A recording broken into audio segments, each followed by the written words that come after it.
Hey, welcome to the Monday edition of Chris Lowery, independent candidate for Jefferson County Sheriff 26, going live Monday, 6:30s and 7:30s like we have every week for the past several weeks. I want to make sure that everybody can hear me okay. Give me a thumbs up if you can hear me. Make sure there's no issues going on. Hopefully everybody's having a great Monday. Hey, Kathy, so you can hear me okay. Good deal. All right, so as we got a few people on here, hopefully everybody's had a great week, past 7 days since the last time we spoke. Tonight we're going to be talking about a few different things as well as see if we get some new people on here. Spent most of the day out and about collecting signatures for our independent candidate petition. Had a great day doing that, able to go out and meet lots of voters. Got a lot of good feedback from people within the Palm Bluff community. I was set up there at Dalloway Road at the Super One Foods. It was a great location. I mean, a lot of people and heard a lot of interesting stuff about what their ideas was for me for sheriff and what they basically they were all coming out saying, "Hey, we're voting for you." Already, we knew that. Several of them were saying they'd been wanting to meet me and what have you, had heard about me, whatever. Messing with the audio a little bit, making sure that we're hearing okay.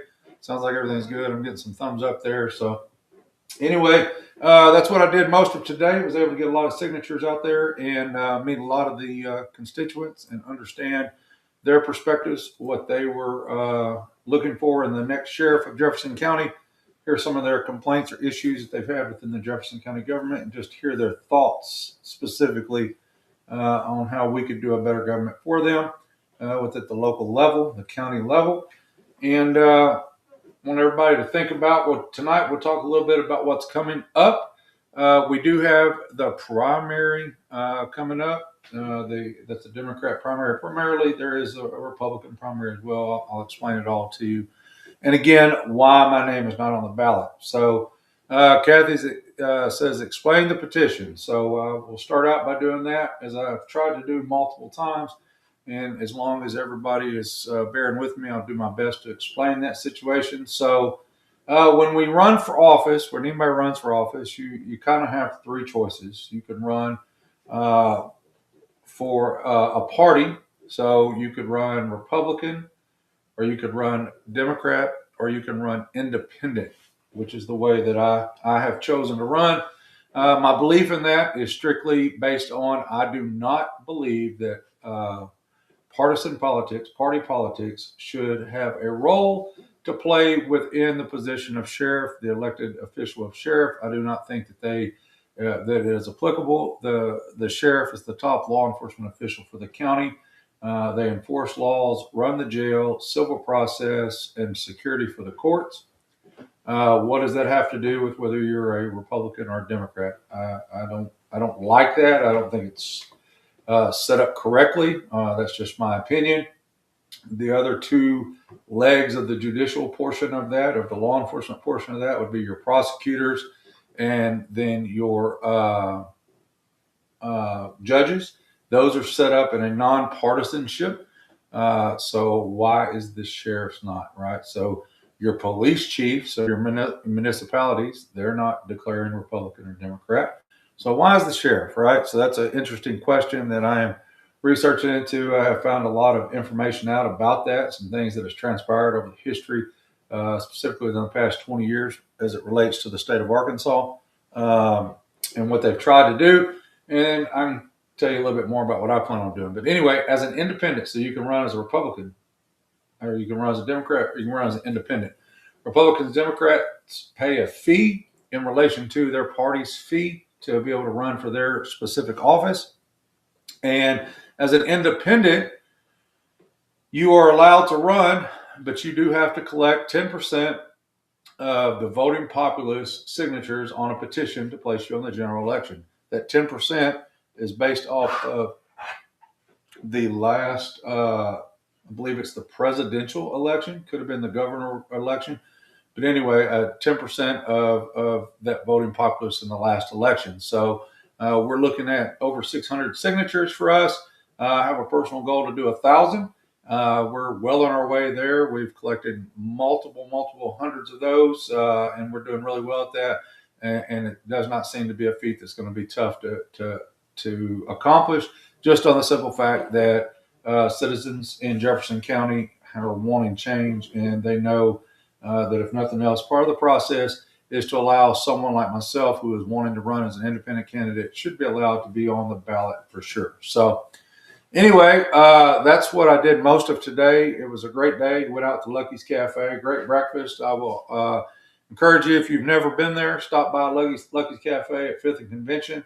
Check them out. Very reasonably priced, great breakfast. If you go in there, tell them to give you the Chris Lowery special, because I think I've been in there so much they know exactly what I want as soon as I walk in. That's basically going to be 3 eggs over medium, bacon, toast, hash browns with cheese. So do that, get to visit with some folks that are sitting in there eating breakfast, and visit with them and understand their complaints, or just have conversations with them about the current state of our local government. So anyway, as we move forward in tonight, I'll be willing to answer any questions that you may have. I'm hoping to see some new folks on there, some new names come on here this week, because I was promoting that out today when we were in our when I was out doing the campaigning and signature collection. But as we approach tomorrow, okay, so tomorrow, the 17th of February, it is the first day, the very first day in this primary election cycle that you will be able to cast your early vote. So we're going to go over some of the ballots, mention some of the names that's on there. Well, to be fair, I'll probably mention all the names that's on there because that's just what I want to do and be fair about it. So explain that to you all. You're able to go check that out if you go to Voter View. Hang on a second. So if you go to voterview.ar-nova.org, I'll share that page with you as well. Well, I can't share that with you just yet. But if you go there, that will show you exactly what your ballot's going to look like when you enter into the voting booth, starting tomorrow, all the way up through March the 2nd for early voting. And then March 3rd is the conclusion of the primary race. So I would like to take a moment to just explain some of that to you. So I'm going to add this to the screen so that you can see it. Bear with me a second, please.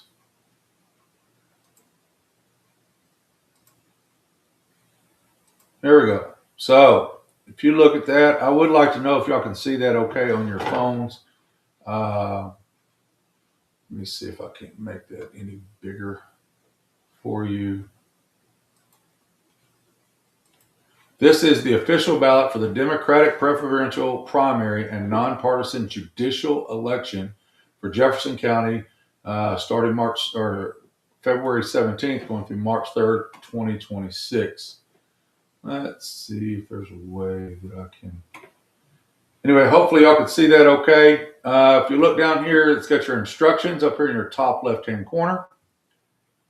And then it starts out with your federal positions for the Democratic Party. In the federal U.S. Senate, it's going to allow you to vote for one of these. And then you got Haley Schaffer or Mayor Ethan Dunbar. If you followed along with the forum that was held at the Elks Lodge, those were the two U.S. Senate candidates that were there. I think they took the stage first, and that would be Haley Schaffer and Mayor Ethan Dunbar. Those are two Democratic candidates looking to try to unseat Tom Cotton. And then you got U.S. Congress District 94. That's your next section. You got a James Russ Russell and a Stephen Lane O'Donnell. Those, again, two Democrats there. Then you have, for the governor's race, you have two Democratic governor candidates that'll be going on there, and that's State Senator Fred Love, and I apologize, I do not know how to say this name, Sufa Mays. So that's going to be two for your state governor, Democrat portions only, Democratic Party only. So if you're a registered Democrat and you want to vote in the Democratic primary, this will be what your ballot will look like starting tomorrow. Early voting does start tomorrow. So now we'll get into the local politics. That was your federal federal positions for your U.S. Senate and U.S. Congressman. And then state level was your governor's race. And then you move up here to county. You got county judge. For your county judge candidates on the Democratic Party, that's Jeff Edwards, Michael Turley, County Judge Gerald Robinson, Ephraim B. Neely Sr., and Eric Walden. Those are your 5 county judge candidates that will be on your ballot when you go tomorrow. That will be on your Democratic primary ballot. These are all Democrats. That's all we're talking about right here specifically right now. So, again, I'm an independent candidate, so my name will not appear on any primary ballot that you're trying to cast. I do encourage you still go vote. Just because you vote now does not eliminate you from voting in November. You are needed to vote now. Vote for your local politics, your local politicians, and pick the people that most aligns with your ideals is that you believe would help move Jefferson County forward in our need of change. So now that was your first county positions listed as county judge. Again, Jeff Edwards, Michael Turley, County Judge Gerald Robinson, Ephraim Neely, and Eric Walden Jr. So then your county sheriff race. There's 2 listed there because there's a total of 3 people in the race. Myself as an independent. Again, you notice I'm not on here because this is a Democrat primary. And so you got Mark Cannon listed first, Sheriff Lafayette Woods Jr. listed second. Those are your 2 sheriff positions for the Democrat primary. Again, I am not on there because I'm an independent candidate. So let's go. Do you have to be registered to one party or another to vote in a primary? So my understanding, Devin, is you are, when I just went through this, so I am registered as independent, and it's given me a sample of all my ballots. And so this is an open primary.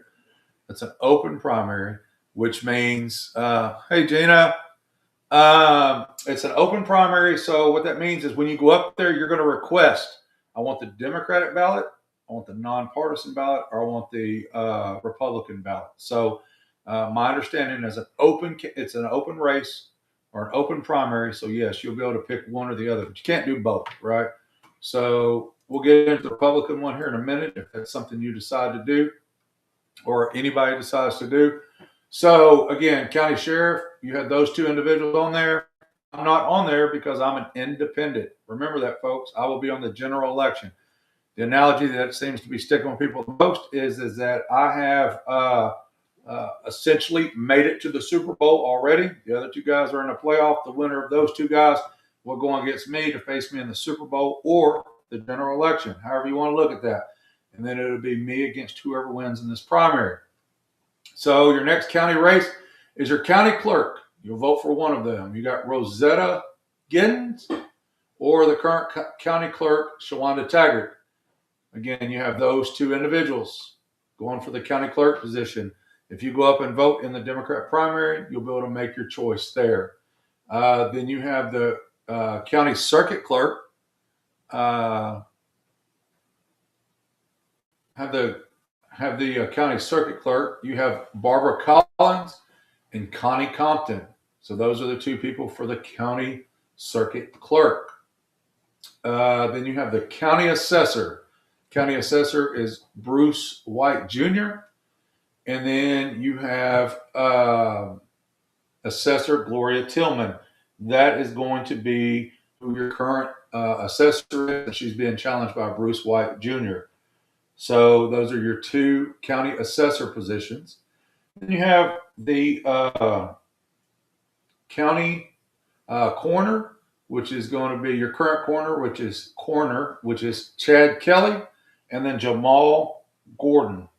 So you have coroner Chad Kelly being challenged by Jamal Gordon, and you will be able to vote for either one of those individuals as well if you select the open Democrat primary ballot as what you're voting on. So, got a question there from Dr. Gwen that says explain bipartisan. So, bipartisan is actions or policies or legislation that are supported by members of both major political parties. If you're dealing with bipartisan legislation, bipartisan means that you're not voting with the party, or you're not specifically going for just based off of party politics. So again, you have Republican, Democrat, and then independent. So when you run with party, you're expected to vote along party lines and believe in a certain set of ideas and values that they push down from your party. And the difference in the two is bipartisan. You're not letting that go as far as you're not being influenced by a party's influence on that. So let's see. I'll explain that more here in just a second. I want to continue going down this ballot.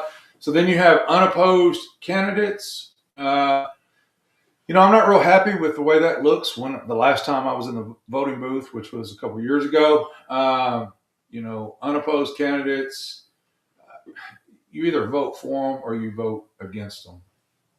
And I say against them, you really can't vote against them if they're not unopposed, but you either are casting a ballot for them or you're just not casting one. So that gives you a false narrative, false conclusion. I wish you really could go through there and select whether you did want them. I think that would be a more accurate picture. That's just my personal opinion. But if you look down there, you got Secretary of State, State Representative, County Tax Collector, County Treasurer, Justice of the Peace, District 7, 8, 10, and 11, Constable for Dunnington, Constable for Vagine Township, Constable for Richard Township, City of Pine Bluff, Attorney. Wow, that's...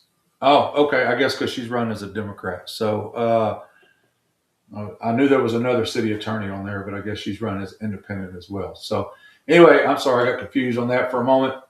But city attorney, Althea Scott, City of Pine Bluff, Council Member Ward 1, Council Member Latasha Brunson, and then City of Pine Bluff, Council Member Ward 2, Glenn Brown. Those are all unopposed candidates, okay? So that's what I'm seeing on my ballot. Now, I do know that if you live in the City of Pine Bluff or other areas, right, whether you live in, for example, if you live in Ward 4, I know that's a race.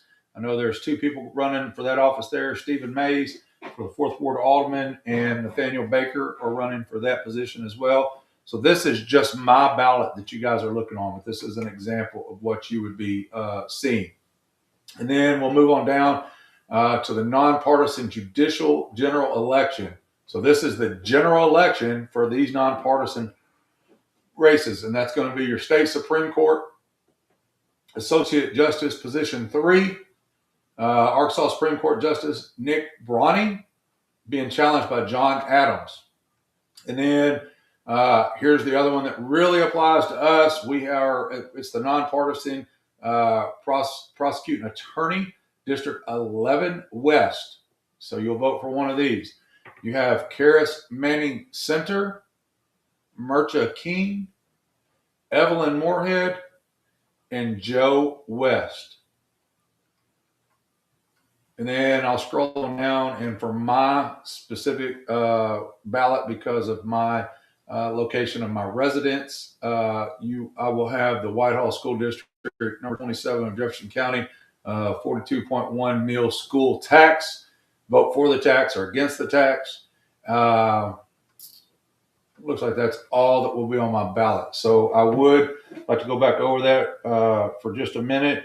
I'm going to try to explain something to you a little bit better.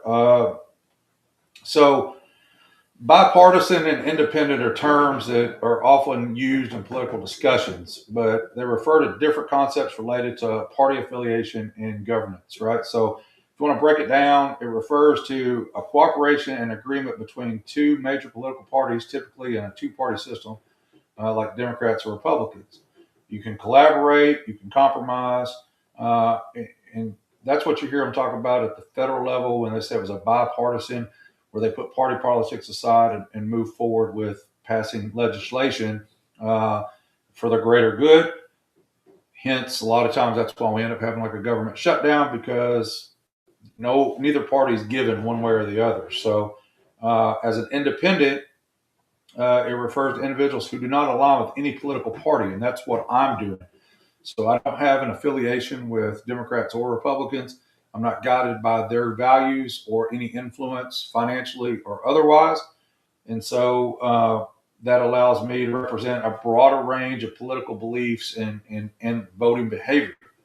So bipartisan aims to create a stable policies through collaboration, but independence, we have the ability to disrupt traditional party dynamics and influence elections. So the way I like to put it to you is just point blank like this, is that if you're a Republican or Democrat and you have a party affiliation, which has influence on you financially or just pressure, right? Now, as an independent, those people have not financially donated to you, or they do not have a say in what you do. You're representing the people. That is where I come from, independent. So anyway, I want to go back over this ballot one more time so everybody can be well versed of it. I'm going to switch over real quick. Let me see if I can stop sharing this for a second. I want to share a different one for you. Let's see. So this is the nonpartisan. This is just the nonpartisan general election. And so if you went in there and you just said, I'm only voting in the nonpartisan stuff, this is what they would give you. It's your state Supreme Court, your prosecuting attorney, and then in my case, for or against the school millage tax, and then obviously any unopposed candidates that you have. I'll stop that one for a second. Bear with me for a second. We will come back to it here.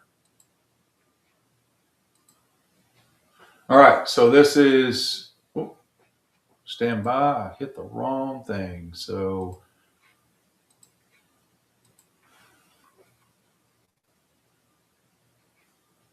I guess I didn't. Let me, bear with me.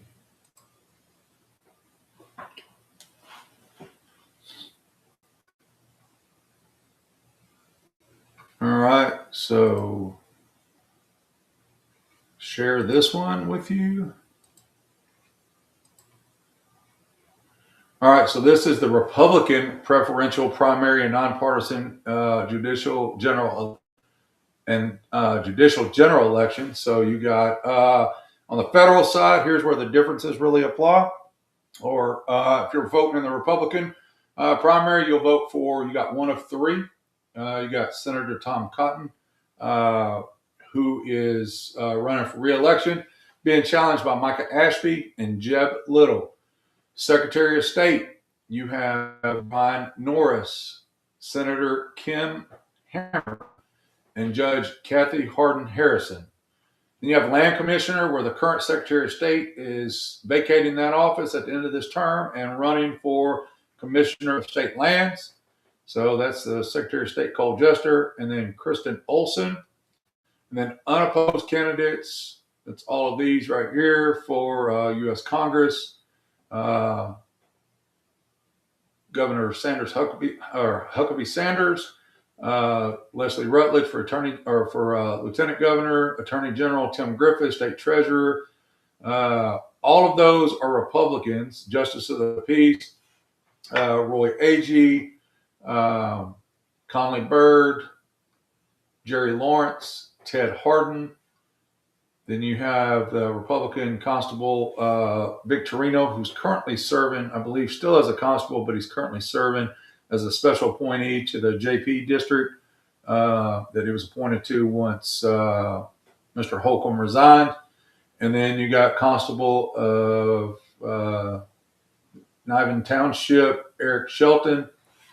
And then you got Supreme Court Justice, which is the same that you had on the Democratic ticket, the Democrat ballot, as well as the 4 prosecuting attorneys, and then the school millage for or against, not all nonpartisan stuff. So as we could, I'm going to break that down for a minute.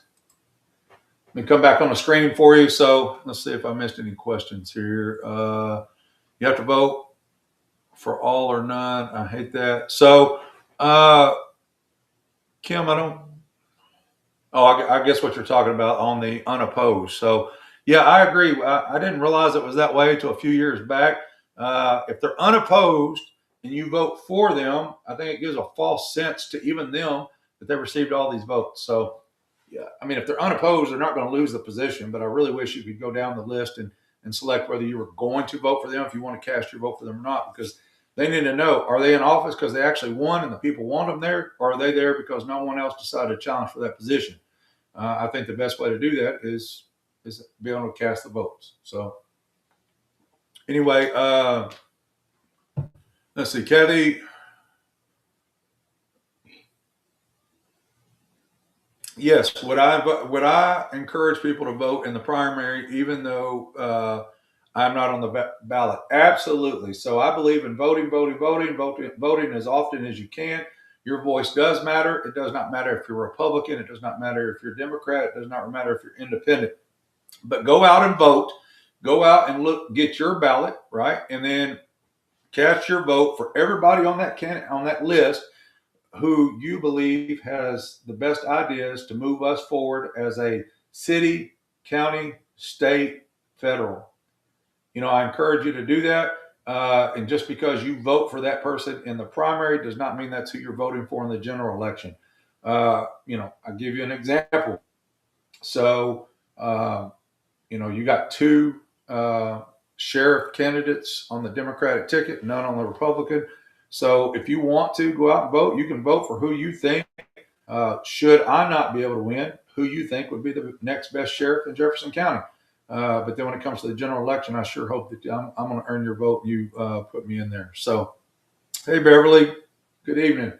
So anyway, I would encourage you, yes, go out and vote, strictly practice your civic duty by doing what's best for Jefferson County, you and your family, and your ideas and what you believe in and what you think we can do to move Jefferson County forward and change. So again, the early voting starts tomorrow in the Democrat and Republican primaries.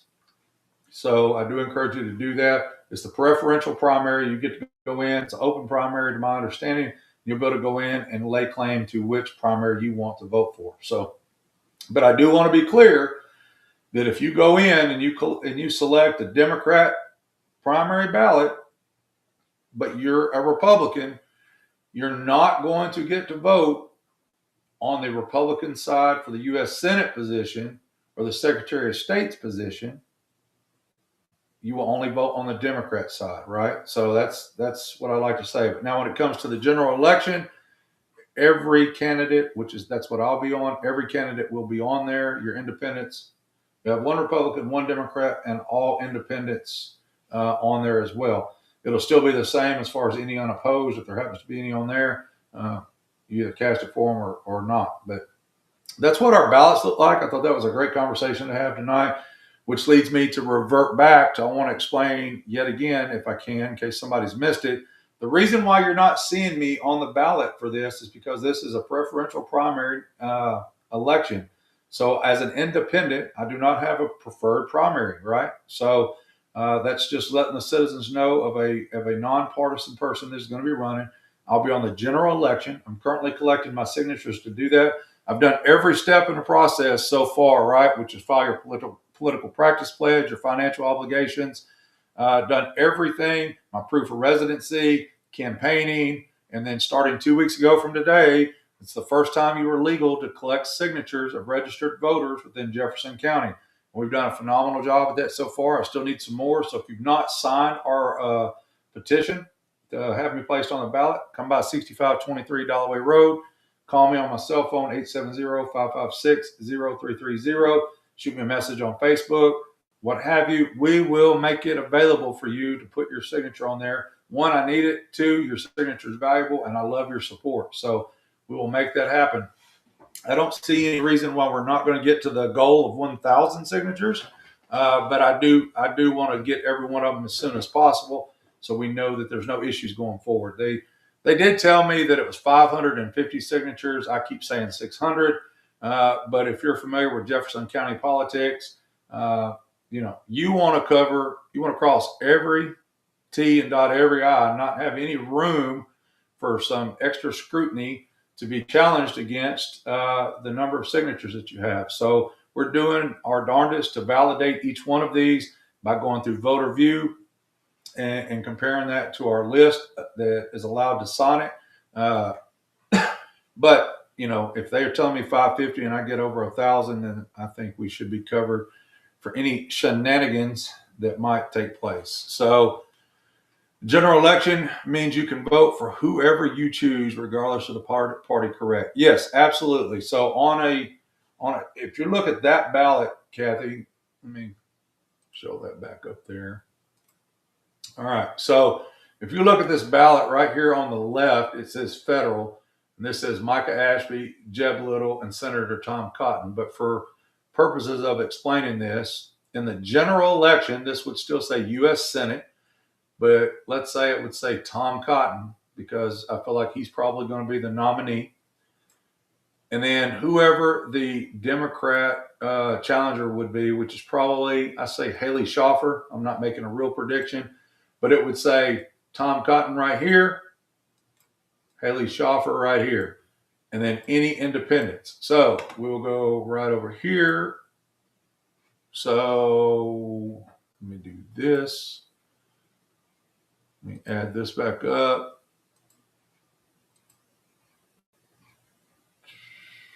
Oh, wrong place. Stand by.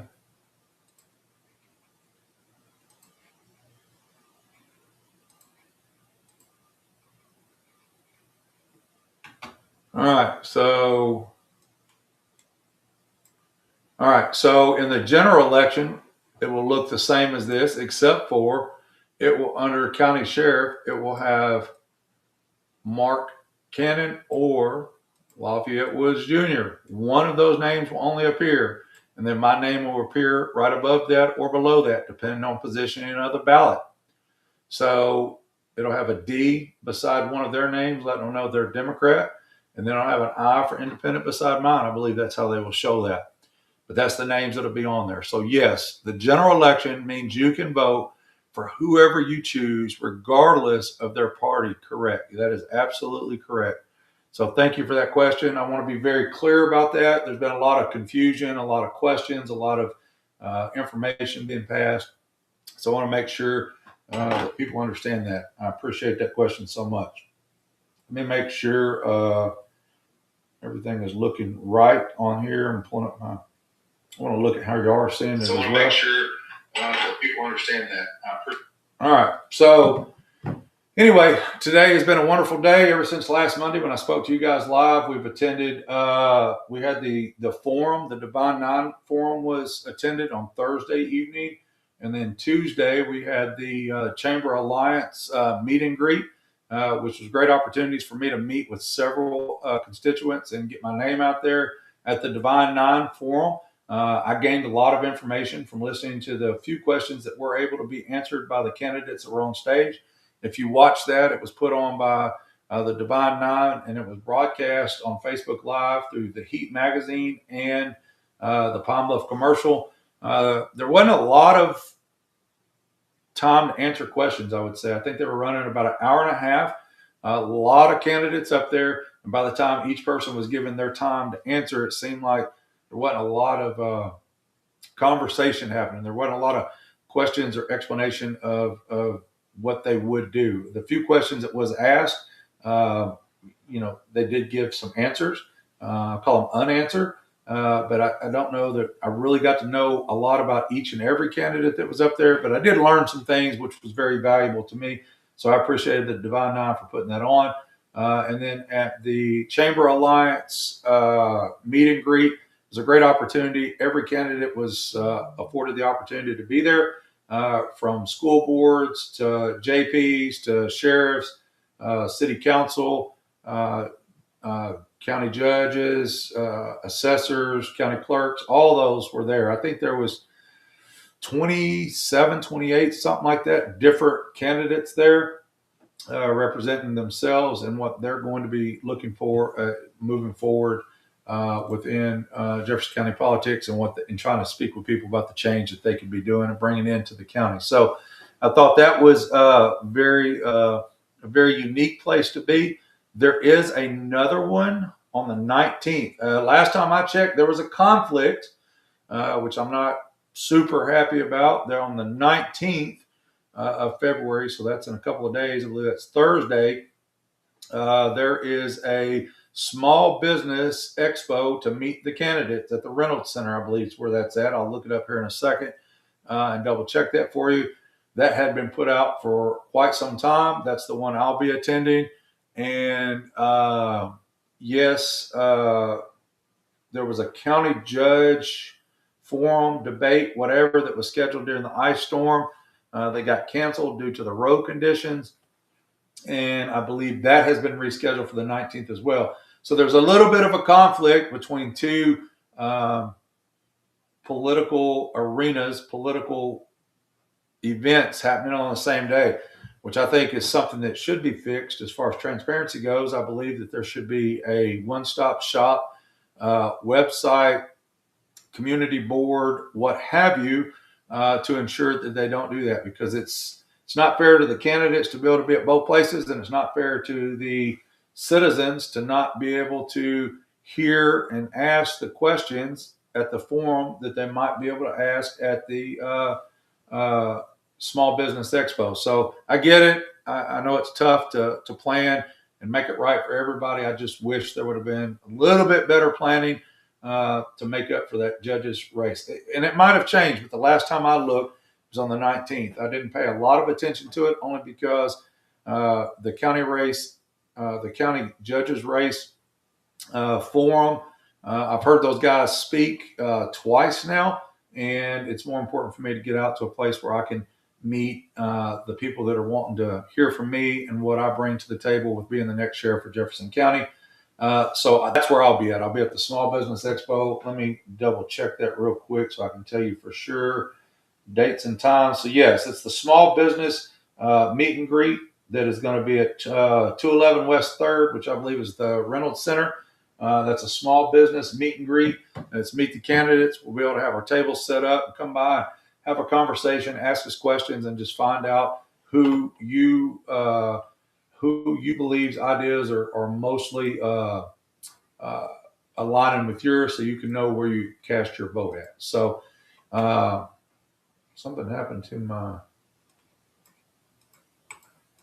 Sorry, I don't. Anyway, something happened to my screen here, so it changed the way it looked, which was kind of different for me. So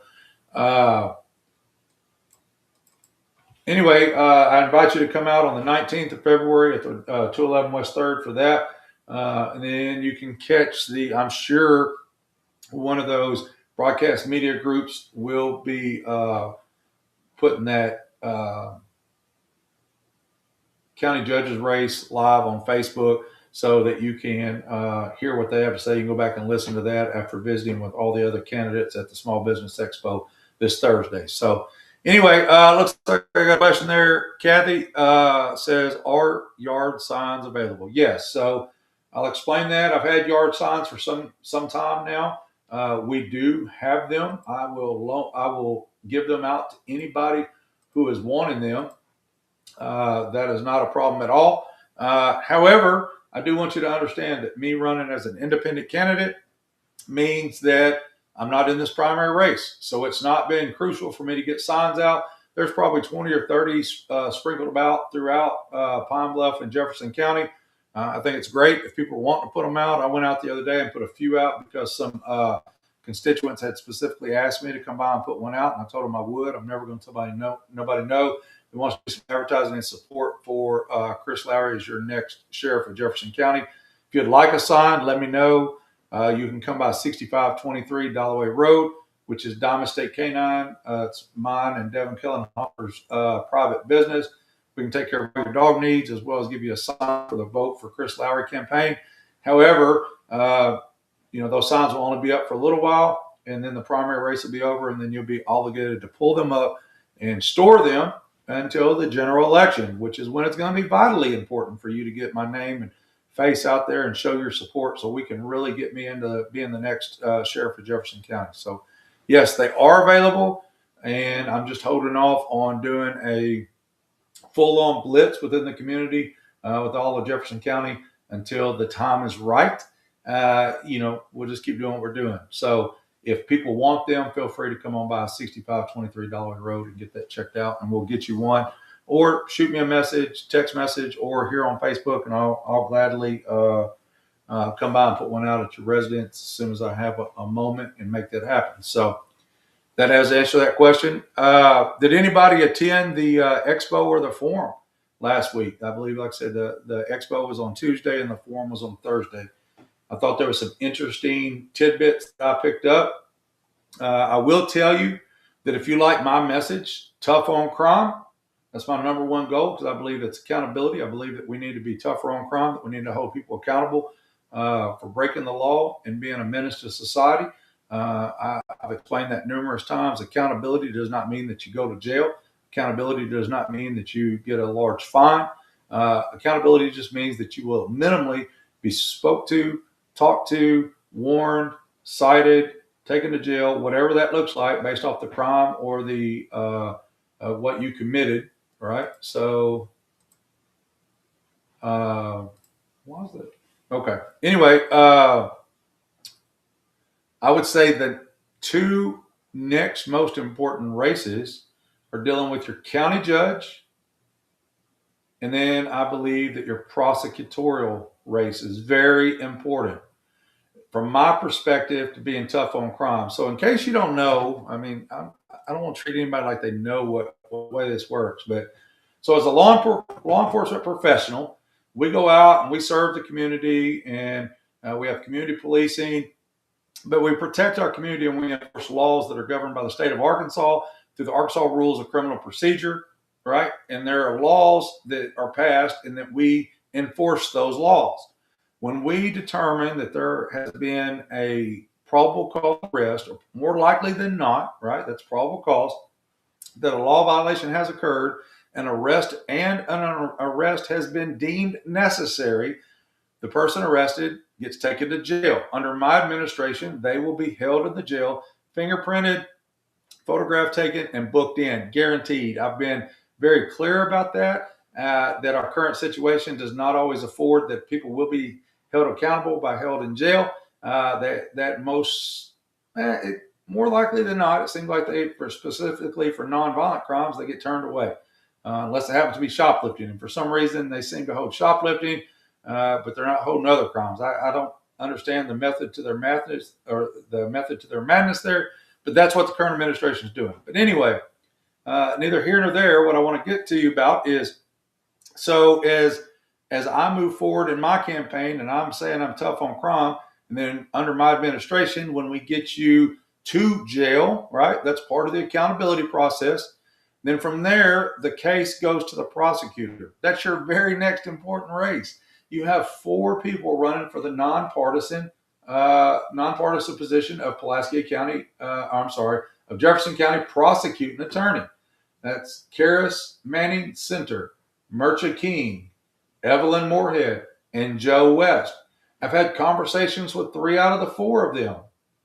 And, I'm just telling you, that is a very, very, very important race, because people have been saying for years that they didn't feel like the prosecution team was being tough enough. They were offering too many deals. They were being too lenient on certain individuals and not offering fair, consistent deals across the board. This is what I'm being told. And I think there needs to be some accountability done to that. I think when in a crime-ridden area like Jefferson County that has the crisis that we have with high crime rates, there has to be consistency. It does not matter who you are or what you are. It needs to be the same set of deals, same set of circumstances for the same crimes being handed out across the board, right? And then from there, after they prosecute it, they got to do their job to get it in front of the judges, and then the judges got to pass sentencing through, convictions, whether that's through a jury trial or a bench trial. But then once the conviction has happened, the judges are handing out sentencing based off of sentencing guidelines set forth in the state of Arkansas. So very important race for you to look at with our prosecution race. That prosecutor does, a lot of people don't know this, they will be the prosecutor for both Jefferson and Lincoln County. Right. So if you have family members over in Lincoln County, that's Star City, Glendale, I think you need to have conversations with your family and understand what they're going through in Lincoln County versus what we're going through in Jefferson County. And let's find the best prosecutor that will do the best job for both counties, because the way that's set up is again, they will cover both counties. So from my perspective of dealing with as a law enforcement professional, dealing with the issue of being tough on crime within Jefferson County where it is much needed, it is huge for us to get a prosecutor that will prosecute these cases, send it all the way through, and quit making weak deals to where people are not held accountable. I mean, let's face it, when somebody has been a menace to society and a problem child out there, I'm not going to name names, but I know some names right now of a person that beat a murder charge, then they would turn around carrying an automatic weapon, and they're out on bond right now. We've got to do a better job in our criminal justice system wholeheartedly. We just have to. Accountability matters, folks, right? So when you say, does it matter when you vote in this primary? Well, it is the general election for our state Supreme Court Associate Justice Position 3 and our prosecuting attorney. So that is the general election for them. So I need you to really do your research. Tomorrow's the first day you can cast that vote. I'm not saying you got to go tomorrow and vote. If you've already made up your mind, by all means, go out and vote. And I would encourage you to do that as early as possible once you know you've had your mind made up.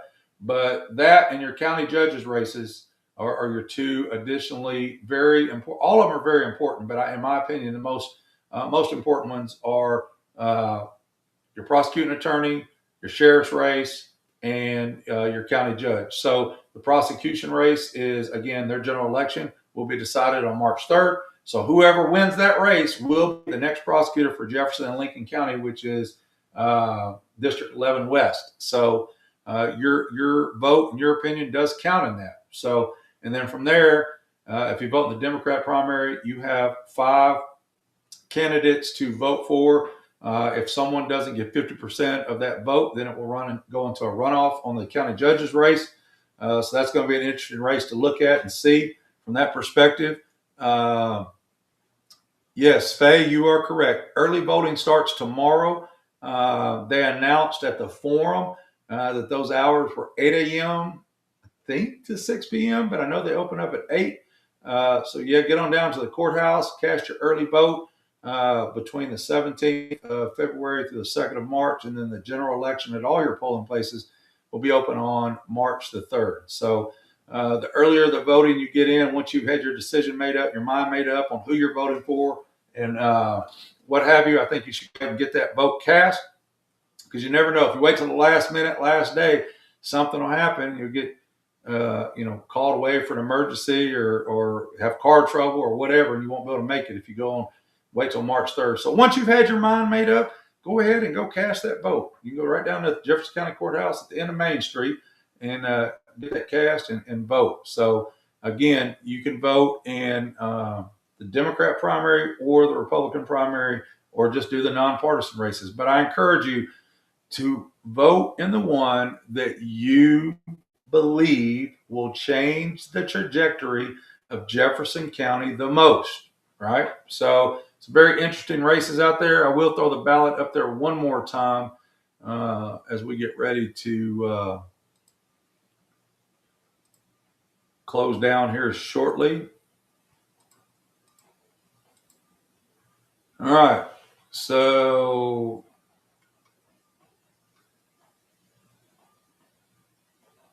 let's see.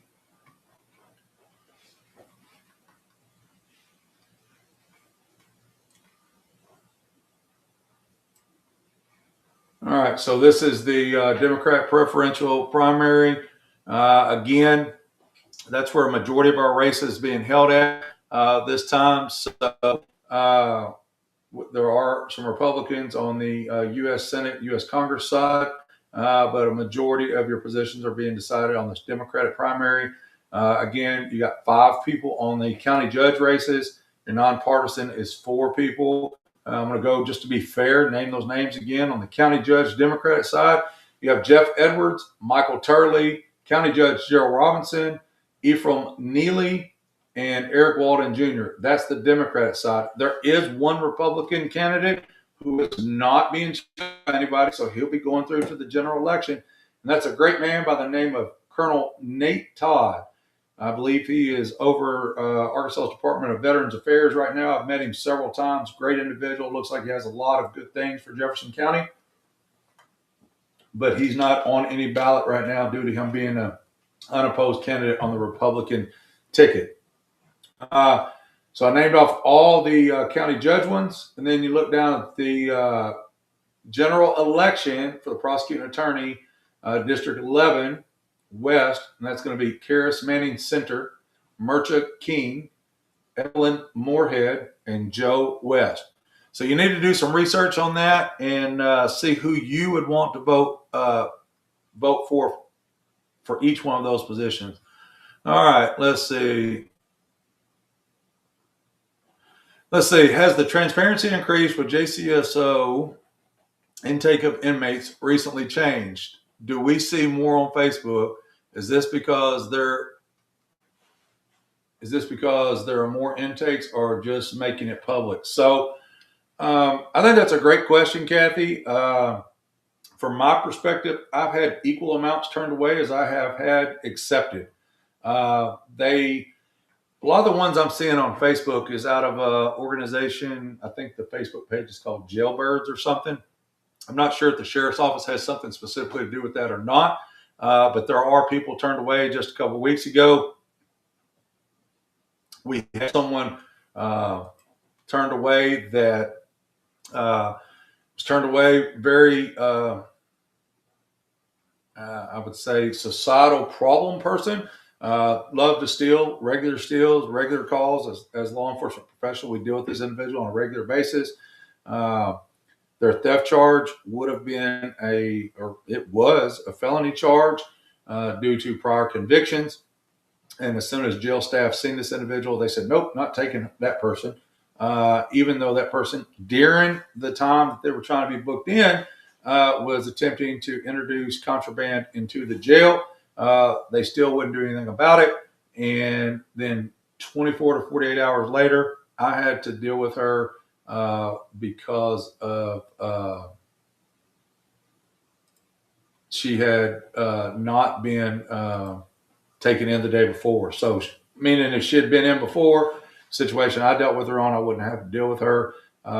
She was out basically taking her clothes off, mooning, school buses, being a hindrance to society, attempting to get into cars that were driving down the road, being a total nuisance. And then we ultimately had to take her to the Sheridan Grant County Detention Facility, where I believe they're charging $40 a day to house someone. So I could not answer. The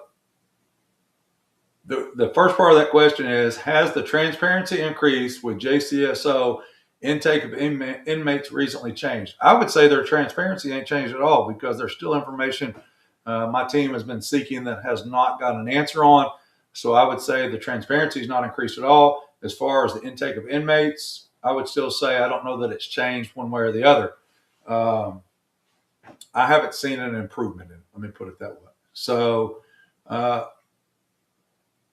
yeah, Kim, okay, thank you. So Jailbirds is posting them. And again, if you notice, if you go through the jail log, I mean, it's, I don't know, 230, 240, something like that. It seems to be their average count, 300-bed facility. So that means we got unused, unoccupiable space for some reason to the tune of, 50 to 60 bed spaces. That means those people that I've interacted with is being turned away, lack of accountability. Now I want to be clear, because people can hear my videos and go out and say, Lowery said this, and Lowery said that. What I would like to say is it's not that I'm blaming them if they're not housing inmates. If they don't have the bed space due to safety or security reasons, I get that. However, what I don't get is the lack of processing of the inmates. I don't understand why a law enforcement professional takes them to the Dove Brazel Detention Center and they're being turned away without fingerprint, without taking their pictures, without processing of the inmate into the judicial system. For you to tell me to turn around and take them away and issue them a ticket, or for you to say, let them go down the road and then we're going to have to seek warrants on them. We're just kicking the can down the road, which is not what we're supposed to do. Specifically when you deal with the current prosecutor's office, when it takes 3 to 6 months to get a warrant on somebody. And then I'll just be honest with you. I've been in situations where I pull somebody over or interact with somebody who has a warrant on them, and they say we're not accepting warrants at the jail. So if you tell me that we need to kick it down the road like a can and come back to it another day when they have the warrant, they don't take them. Well, what are we doing? Spinning our wheels? Under the Lowery administration, we will not be spinning our wheels. So anyway, in closing tonight, I do want to tell you again, I want to remind you that last week after the live, we did do the Alliance Forum that was held at New Life Church. Great turnout. I got to meet a lot of good people. Thursday night at the Pine Bluff Convention Center, we did do attended the forum of all candidates that were in the primary election. It was all Democrats, I believe, because there was no Republican challengers. And then I was there as an independent candidate and was able to walk away with some information. And then, Faye, hang on a second. I got a question about that because I received a phone call on that, so I don't want to lose my train of thought. Give me just a second, Faye. And then, obviously, today I was out and about getting signatures and getting signatures on our petition to be guaranteed to be on the general election ballot in November of 26. Meeting a lot of good voters out there, a lot of information. They were saying regular. I was saying, we need change. You got my vote. I've been wanting to meet you. It was all very positive about changes that are needing to take place within Jefferson County. So very excited to see that. And then, of course, tonight we did our live. And then Thursday, we will be doing the Small Business Association at 211 West 3rd at the Reynolds Center, Meet the Candidate Expo. So please come out and do that. So, Faye, I did receive a call the other day, so I'm going to highlight her question. So it says, kind of like a pharmacist being physically attacked. If you can, Faye, I don't know if you can or want to or feel comfortable doing this. Give us some details on that, because I did receive a phone call the other day from somebody. I don't want to put their names out there, so please don't put their names. But I did receive a phone call that talked about, and I think that might be the same situation, that a lady was told that her pills would be X dollars, a certain amount of dollars, through the drive-through window. She was not happy with that. And then she came in, created a disturbance. The same person dealing with her informed her that it would be $30 for their pills. And if she didn't have the $30, she could have her pills. And at some point it became physical. And then my understanding was that this pharmacist tech, this employee was attacked to the point that there was markings left on their face and that no arrest was made in that. Is that accurate, or do you know? Because if it is, I'd be interested to know that. So it doesn't make sense to me. And if you don't want to share that, you can feel free to text it to me or send me a message on that. I'd be interested in checking that out. While she's thinking about that, let me know if she will or won't. I'll be able to put that out there. Faye, if you don't want to put it out there, just give me a thumbs down. If you want to put it out there, give me a thumbs up and type out what you want to.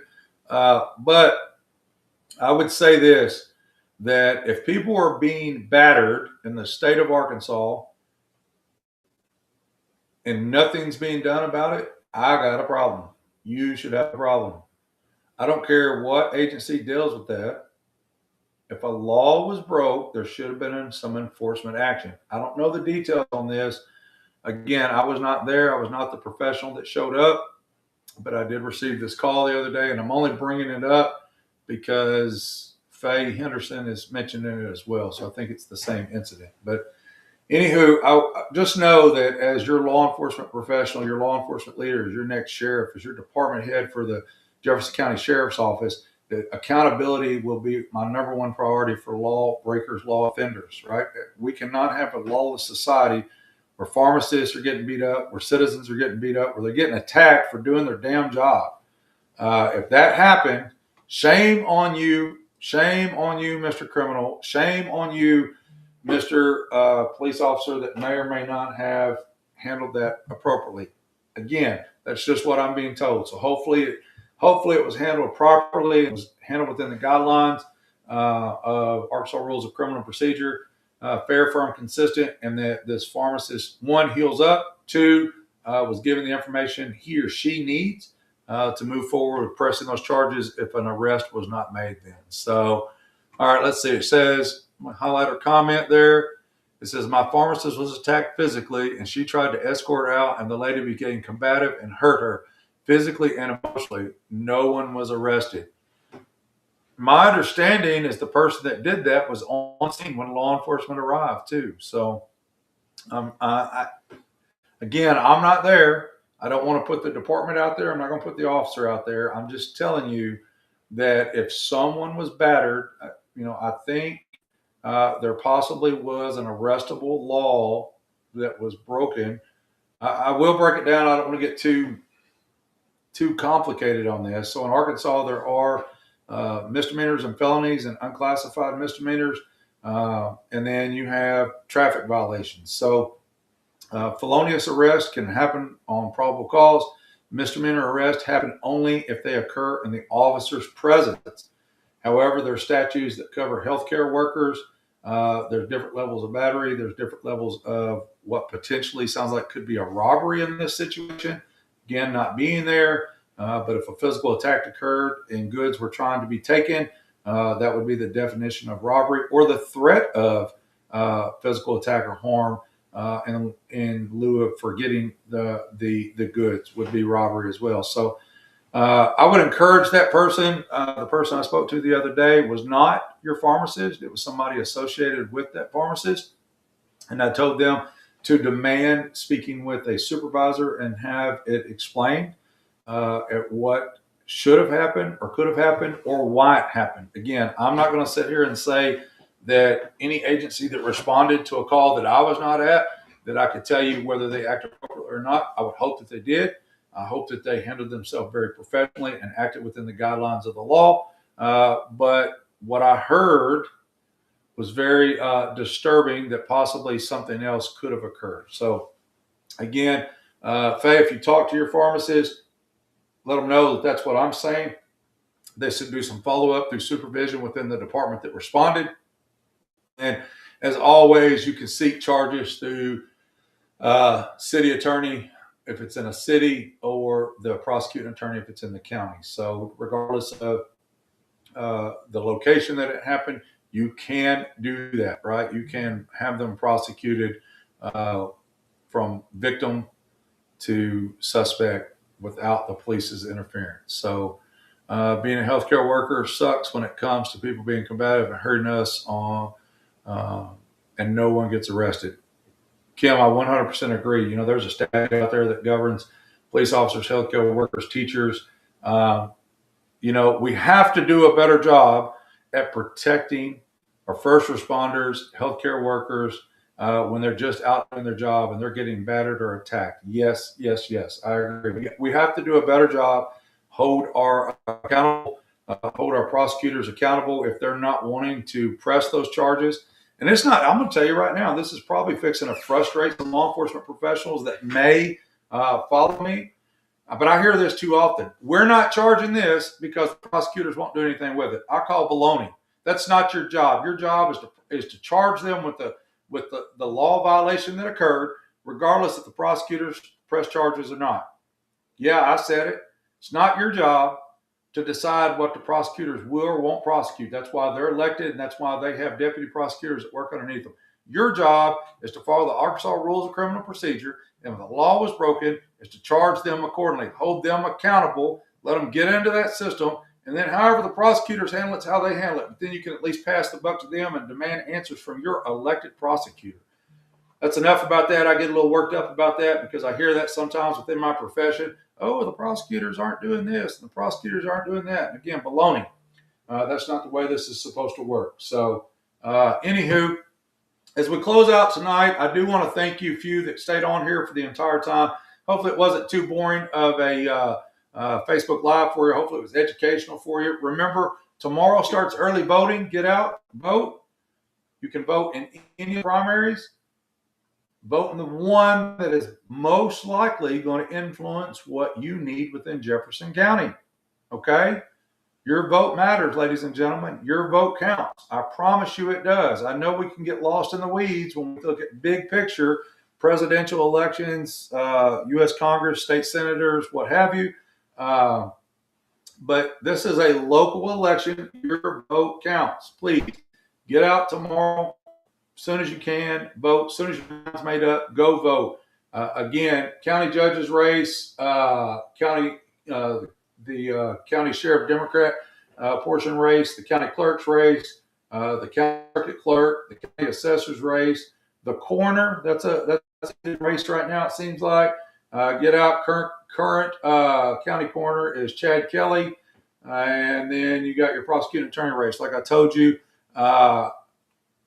that is the biggest piece right there. So your county judge's race is who's going to give your next sheriff, Chris Lowery, the money in the budget.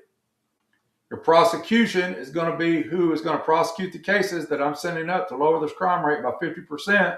So those are two very critical races. So I encourage you to get out, cast your vote, do your homework on them.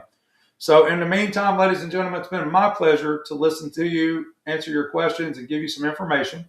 Hopefully it's been very educational for you and you learned something. And as always, just know that I'm reachable on Facebook, Chris Lowery for Jefferson County Sheriff, 870-556-0330. Also, go check out the events page. I do have my biggest fundraiser of this entire campaign coming May the 9th. It's going to be a great event at the Whitehall Community Center. I have tickets available and for sale and tables available and for sale on the event right there on Facebook. And be a great opportunity for you to come out. I got a great band by the name of Aces Wild coming out to perform for us. It's going to be some dancing, party atmosphere, along with getting to know me and hearing my message. Give you a way to support me in this campaign where you're needing me to be your next sheriff. Go to the events again, May 9th, 2026, Whitehall Community Center, Aces Wild Band. We're going to have about 300 citizens out there. If we sell more than 300 tickets, great. We'll make more room, but I have scheduled it for 300 people to be a great event. Be an open bar, dance floor, and Aces Wild Band, and get to hear some of the good words of wisdom that I can share with you about what's going forward within the Jefferson County race. So anyway, that's May the 9th.